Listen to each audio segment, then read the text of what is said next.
भवन्तु सुखिनः सर्वे सन्तु निरामयाः।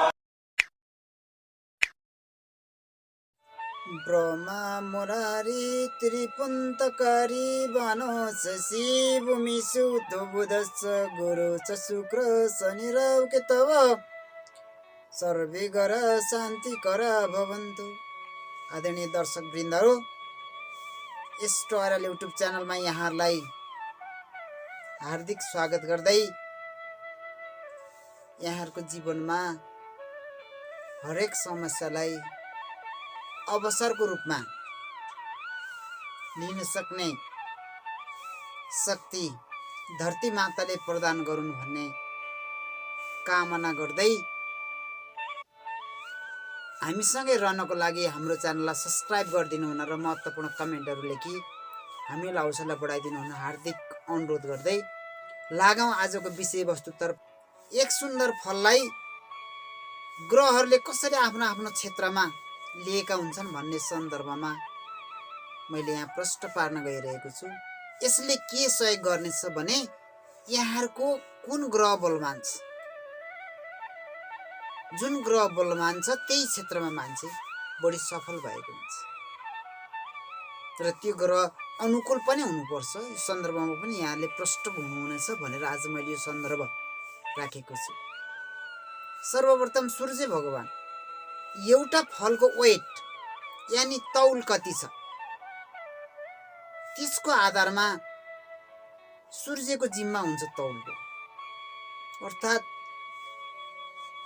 कति गरुङ्गो छ त फल। यहाँको जीवनमा दैनिक दिनचर्यामा पनि त्यसरी नै सामूहिक छवि हेर्ने गर्नुहुन्छ सूर्य भगवानले, तसर्थ तौलको जिम्मा छ भगवान सूर्यको। त्यसै गरी फलभित्र भएको रसको जिम्मा फेरि चन्द्रमाको, फल कति रसिलो छ भन्ने कुरा चन्द्रमाले निर्धारण गर्छ। त्यसै गरी त्यो फलभित्र भएको गुदी यानि आँक कति छ त, त्यसको मात्रा कति छ भन्ने हेर्ने फेरि मङ्गल ग्रह। त्यसै गरी त्यो फल कति स्वादिलो छ, यहाँलाई थाहा छ नि 6 किसिमका स्वादहरू हुन्छन्, तितो, टर्रो, अमिलो, पिरो, नुनिलो। त्यसै गरी त्यो फलमा भएको भेन्टो छ नि, जसो कारणले गर्दा त्यो फलले उसको बुटाबाट आउने शक्ति ट्रान्सफर गर्छ, प्रसारण गर्छ, फलसम्म पुर्याउँछ। यदि त्यो भेन्टो नै भाँचियो भने फल बढ्न पाउँदैन, पुष्ट हुन पाउँदैन। त्यो क्षेत्र हेर्ने भनेको फेरि बृहस्पति, प्रकृतिबाट के शक्ति आर्जन गर्दैछ भनेर हेर्ने चिज, जीवनदायिनी ऊर्जा कसरी प्रभावित भएको छ त भनेर हेर्ने ग्रह बृहस्पति हो भने त्यो फलभित्र भएको बीज यानि बिउ जुन रोपेर फेरि अर्को नयाँ बिरुवा उत्पादन गरिन्छ त्यो हेर्ने ग्रह शुक्र। त्यसै गरी त्यसको बाहिरी आवरण यानि बोक्रो जसले त्यसलाई बचाइरहेको छ त्यो हेर्ने ग्रह शनिदेवको जिम्मा छ भने त्यो फल पाक्यो कि पाकेन, कति परिपक्व भयो भनेर हेर्ने ग्रह फेरि राहु। र त्यो फल कति सान्दर्भिक छ, मौसम अनुकूल छ कि छैन, ठाउँ स्थान अनुसार अनुकूल छ कि छैन भनेर हेर्ने ग्रह फेरि केतु गरी। यसरी एउटा सुन्दर फलमा 9वटा ग्रहको भाग यसरी बाँडिएको छ। जसरी फलमा को तौल सूर्यको जिम्मा हो, त्यसै गरी यहाँको पनि जीवनमा सामाजिक छवि, बाबुसँगको सम्बन्ध, जागिर, व्यवसाय हेर्ने ग्रह सूर्य भएकोले यदि सूर्य बलवान छ भने तपाईको त्यो क्षेत्रमा प्रशस्त लाभ गर्न सक्नुहुन्छ। रस हेर्ने ग्रह चन्द्रमा भएकोले यहाँ कति रसिलो हुनुहुन्छ, यहाँको शारीरिक रूपमा चाहिँ पुष्टता कति छ, यहाँहरुका भित्रका कोषहरू कति पुष्ट छन् त भन्नको लागि जन्मकालीन चन्द्रमालाई हेर्नुपर्छ।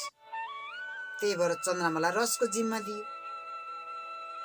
यहाँ जे जति यावत रसिला वस्तु चिजहरू छन् ती सबैको जिम्मेवारी चन्द्रमाको छ, मूल जिम्मेवारी। हुन त अरू पनि ग्रहको छ, शुक्रले पनि रस हेर्ने गर्छ, तैपनि शारीरिक रूपमा पुष्टता दिनको लागि, कोषहरूलाई पुष्ट बनाउनको लागि जिम्मा चन्द्रमाको भएकोले जन्मकालीन चन्द्रमा जति बलवान र जति शुभ छ, दुईटा कुराहरू छ दर्शकहरू। एउटा ग्रह शुभ हुनु पर्यो, अर्को ग्रह फेरि बलवान पनि हुनु पर्यो। ग्रह शुभ छ बलवान छैन पनि फलमा न्यूनता आउँछ भने, ग्रह अशुभ छ तर बलवान छ भने फेरि नराम्रो पट्टिपट्टि बढी प्रगतितिर लैदिन्छ, बाध्य बनाइदिन्छ ग्रहले। यस्तो किसिमको भाव भएकोले व्यक्तिमा भएको रस हेर्ने ग्रह चन्द्रमा। मानसिक स्थिति, यावत चिजहरू, आमासँगको सम्बन्ध, पिउने पानीहरू, सबै चिजहरू चन्द्रमाको जिम्मा छ। त्यसै गरी फलमा भएको आँत यानि गुदी, खानेकुरा को जिम्मा छ मङ्गल ग्रहको। यहाँको शरीरमा पनि मांसपेशीहरू, तन्तुहरूको जिम्मा मङ्गल छ। मङ्गल पराक्रमको कारक, भातृकारक, पुरुषार्थ सामर्थ्यको पनि कारक भएकोले, साहसको कारक भएकोले धेरै कुराहरू मङ्गलबाट हेर्ने गरिन्छ। जाँगर कति छ भनेर पनि यही मङ्गलले। स्वाद हेर्ने ग्रह बुध। यहाँको बोली वचन मिठासमा कस्तो छ त पन, समन्वयात्मक छ कि पक्ष विपक्षमा विभक्त गरेर बोल्नुहुन्छ कि खण्डित बोली छ कि, यहाँले गरेको व्यवहार कति स्वादिलो छ त भनेर हेर्नलाई जन्मकालीन बुध ग्रहको आधारमा हेर्नुहोस्। बुध आफैमा नपुंसक ग्रह मानिएको छ। नपुंसक यानि लता लहराहरू हेर्ने, लता लहराहरू यसै आफैमा अगाडि बढ्न सक्छ। कुनै बोट बिरुवाको सहारा पायो भने ती फेरि यसरी झ्यामिने। त्यही भएर बुध पनि ग्रह अर्को ग्रहसँग बसेको बेलामा त्यही ग्रहको फल दिन्छ भनेर यसरी यहाँनिर न्युट्रल ग्रह भनेको छ। दुविधा, कन्फ्युज उत्पन्न गर्ने ग्रहमा पनि राखिएको छ। भने बालक ग्रह पनि हो, बालक भएको कारणले गर्दाखेरि कन्फ्युज हुनु त स्वाभाविक हो। यसरी बुध ग्रहको जिम्मा लागेको छ भने देवगुरु बृहस्पति फेरि भेन्टो यानि आकाश तत्त्व हेर्ने भएकोले आकाशले नै सबै चिजलाई ढाकेको छ। यो खुला भाग जति सबै आकाश हो। तसर्थ भेन्टो छ जसबाट पौष्टिकता चाहिँ फलले पाउने गर्छ, प्राप्त गर्छ। त्यस्तै गरी हामी पनि प्रकृतिबाट कस्ता चिजहरू हामी आर्जन गर्दैछौँ त, हामीलाई के दिँदैछ प्रकृतिले, कसरी हाम्रा दिनचर्याहरू अगाडि बढेका छन् त भनेर प्राकृतिक रूपमा हेर्ने ग्रह भनेको देवगुरु बृहस्पति। त्यही भएर यो ग्रह अनुकूल हुनुपर्छ, शुभ हुनुपर्छ। भएन भने व्यक्ति भौतिकताको पछि मात्रै दौडने, आध्यात्मिकमा शून्यता छाउँछ भनेको छ। त्यही भएर अलिकति चिन्तन मनन गर्नको लागि यो ग्रह कस्तो छ भनेर हेर्नु, जन्मकालीन अवस्थालाई आकलन गर्नु। त्यस्तै गरी अब शुक्र ग्रहको जिम्मा, दैत्य गुरु शुक्रको जिम्मा छ फलको बीज, जुन रोपेर फेरि उत्पादन हुन्छ। एक बोटबाट फलेको फलमा बीजले हजारौं बिरुवाहरू उत्पादन गर्न सक्छ। त्यही भएर हाम्रो पनि पुरुषार्थ कस्तो छ त, सन्तान उत्पादन गर्ने क्षमता, भौतिक सुख साधनहरू, सवारी साधन लगायत यावत चिजहरू, सौन्दर्यता पनि हेर्ने गर्छ। अमिलो रस हेर्ने गर्छ। तसर्थ यहाँको जन्मकालीन शुक्रको आधारमा यहाँको सन्तान उत्पादन गर्ने क्षमतादेखि लगायत यावत चिजहरूमा शुक्रदेव। अब समग्र फललाई बाहिरी पक्षबाट जोगाउनको लागि बोक्रा, यो जिम्मा छ शनिदेवको। त्यही भएर शनिदेवलाई के मानिन्छ त भन्दा बाहिरी आवरण। यसै कारणले गर्दा जन्मकालीन शनि राम्रो हुनुपर्छ भने, नत्र चाहिँ शनिको 7.5 दशामा हामीलाई समस्या उल्झन, किनभने ऊ कर्मको कारक भएकोले सबै चिज उसले छर्लक्क जसरी पानीमा तेल तैरन्छ त्यस्तै गरी हाम्रो कर्मलाई पुरा तैराएर एक एक गरेर हिसाब, त्यही भएर इन्साफको कारक मानिएको छ, न्यायको कारक मानिएको छ, न्यायाधीश दण्डाधिकारी भनिएको छ। यमराजको भाइ जुन दण्डका अधिकारी हुन्,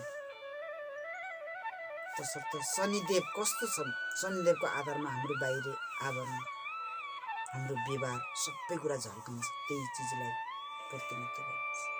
अब यहाँनिर दुईटा छाया ग्रह राहु र केतु, छाया भनेको राम्रोको छाया राम्रै हुन्छ, नराम्रोको छाया नराम्रै हुन्छ। राहुको अवस्थितिले यहाँको दैनिक जीवनमा यहाँ कति परिपक्व हुनुहुन्छ, यहाँ कुनै काम व्यवहार त गर्नुहुन्छ तर कति परिपक्व तरिकाले गर्नुहुन्छ, के त्यो कति धेरै सक्षमता हासिल गर्न सक्नुहुन्छ, जसले गर्दा यहाँको जीवनमा ऐश्वर्य प्राप्त हुन्छ भनेर हेर्ने ग्रह फेरि राहु। यहाँ भनिएको छ राहु सप्रे साउ बिग्रे घाउ। राहु महाराज राम्रो हुनुहुन्छ भने यहाँको जीवनमा सजिलै ऐश्वर्यता प्राप्त हुन्छ भने, राहु फेरि बिग्रिनु भएको छ भने उहाँले घाउ भनेको ऋणै ऋणमा सधैँभरि जीवनभरि ऋणी जीवन जिउन विवसन हुन्छ। तसर्थ यहाँको ग्रह अवस्थिति हेरेर यहाँले के हुन्छ दिनचर्यालाई अगाडि बढाउनु भने केतु महाराज जसको टाउकै छैन, उहाँले हेर्नुहुन्छ सन्दर्भ सान्दर्भिक, यो फल कति उपयुक्त छ त, कुन मौसममा यो फल उपयुक्त हो। जाडोको सिजनमा हिमाली क्षेत्रमा तपाईँको चाहिँ खरबुजा जस्ता चिसा चिजहरूले के काम दिन्छ भने गर्मीको समयमा फेरि तराईको क्षेत्रमा यसले कति धेरै महत्त्व बोक्छ। तसर्थ कुन सन्दर्भमा हामीले गरेका कर्महरू कति सान्दर्भिक छन्, कति सामाजिकताको लागि अगाडि छन् त भन्ने लगायतका यावत पक्षहरू फेरि केतु महाराजले। तसर्थ यी सबै ग्रहहरूको मेल एउटा सुन्दर फलमा यसरी मैले प्रस्ताउन खोजेको कारण के छ त भन्दा, हाम्रो दिनचर्यामा हामीले गरेका कर्महरूबाट हाम्रो कुन ग्रह बलवान छ, त्यही ग्रहको कर्महरू गऱ्यौँ भने हामी पक्कै पनि सफलता हासिल गर्न सक्छौँ। अब आगामी दिनहरूमा कुन ग्रह यहाँको कमजोर छ, कमजोर ग्रह कसरी थाहा पाउने र त्यो कमजोर ग्रहलाई कसरी बलवान बनाउने, यहाँले एउटै मात्रै आदत राम्रो बानी बसाल्नुभयो भने त्यसले कसरी ग्रहहरूलाई बलवान बनाउनको लागि, सकारात्मक बनाउनको लागि, पोजिटिभिटी बढाउनको लागि सहयोग पुर्याउँछ त भन्ने सन्दर्भ लगायत अन्य महत्त्वपूर्ण विषयवस्तुहरू लिएर आउने नै छु। भिडियो थोरै लामो भयो तैपनि यहाँले हेरेर मनन गरेर यो अनुसार आफ्नो जीवनलाई रूपान्तरित गर्न सक्षम हुनुहुन्छ भन्ने आशा राख्दै यो एपिसोडबाट बिदा माग्छु। हस्त हरि ओम।